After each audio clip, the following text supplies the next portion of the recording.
Welcome to our cozy corner of tales and imagination, where the magic of far-off lands comes alive. Tonight, we'll be transported to the Emerald Hills of Ireland, where ancient myths and legends whisper secrets to those who listen. From the enchanting collection of stories of Ireland, we bring you a timeless treasure born from the rich heritage of the Emerald Isle. Let's begin our journey into the mystical world of the Changeling. The Changeling. Many years ago in Ireland, there were some notorious fairies called changelings who stole people's infants and took their place. They did this as the human mothers took good care of their babies, gave them tasty things to eat, played with them, and comforted them every time they cried. No one would tell babies to do any work, to earn money or play. The bad fairies thought this was the ideal lifestyle, and if they replaced the baby with themselves, they could live a happy life without doing any work. The fairies had the magical power to transform into anyone or anything, but not completely. The fairies could copy non-living things exactly, and no one could differentiate them from the real ones. But with living beings, they were not very skilled. They could only copy some features of the person, and thus, in some cases, they were caught and punished.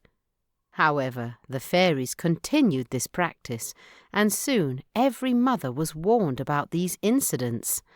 Thus, the mothers were very careful with their children. A young woman named Mary Shannell and her husband lived at Castle Martyr. She had a cute little baby son who was just 3 months old. It was harvest time, and all the villagers were harvesting their crops to sell them at the market. Mary had to work in the fields too, and she left her little child with a granny who lived nearby. The granny was kind-hearted and loved by all. She was good at taking care of little children, and the children loved her too.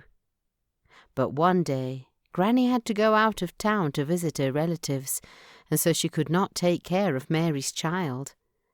Therefore, Mary decided to take her son with her to the field where she was working.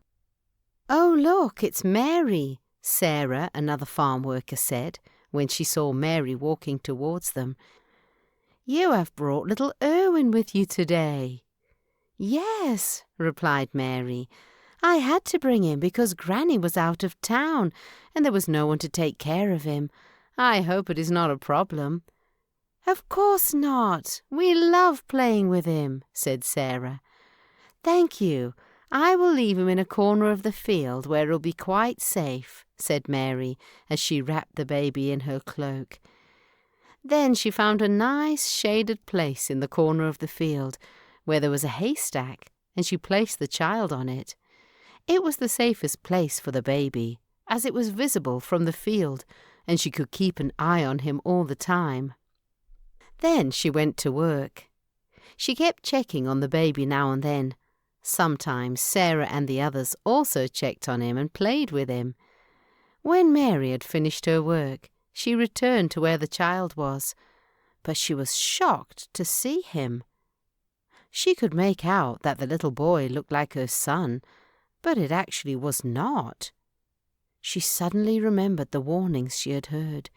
She realized that the evil fairies had replaced her child, but she kept it to herself and did not show her alarm on her face.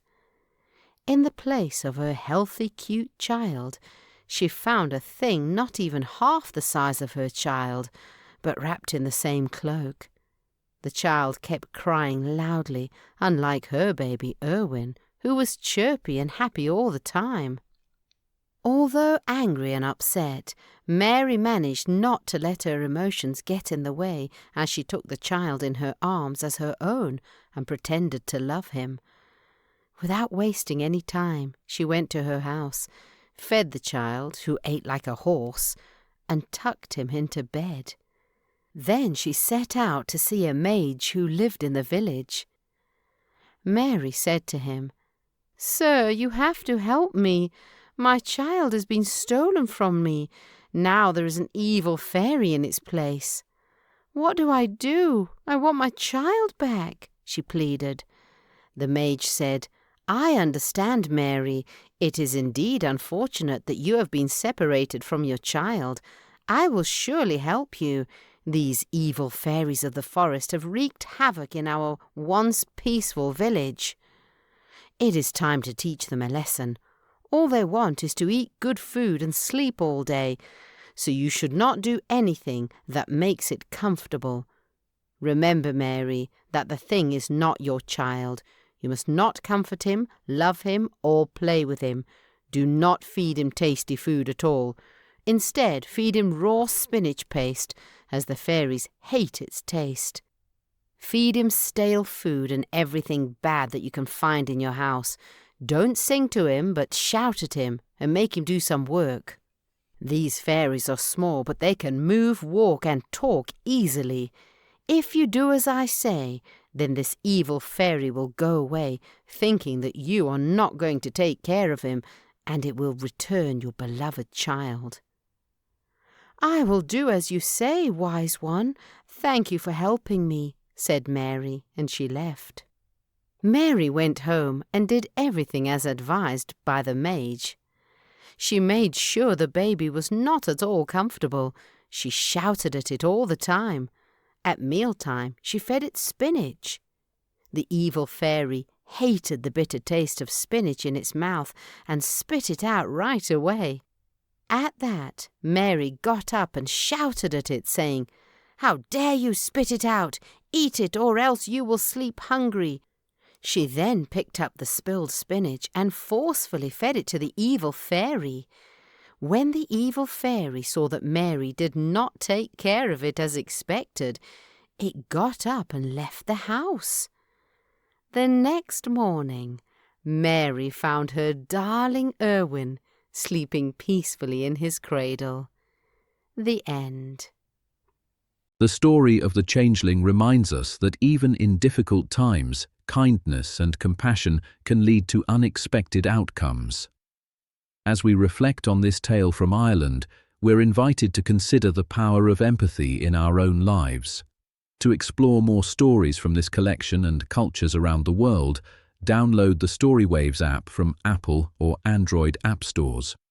A Storywaves subscription costs less than $1 a month, making it one of the most affordable ways to bring quality stories to your family. All new stories are available on the Storywaves app, where you'll find the most exciting content. Subscribe to our YouTube channel and follow Storywaves on Instagram, TikTok, and Spotify for updates on upcoming content. Thank you warmly for watching.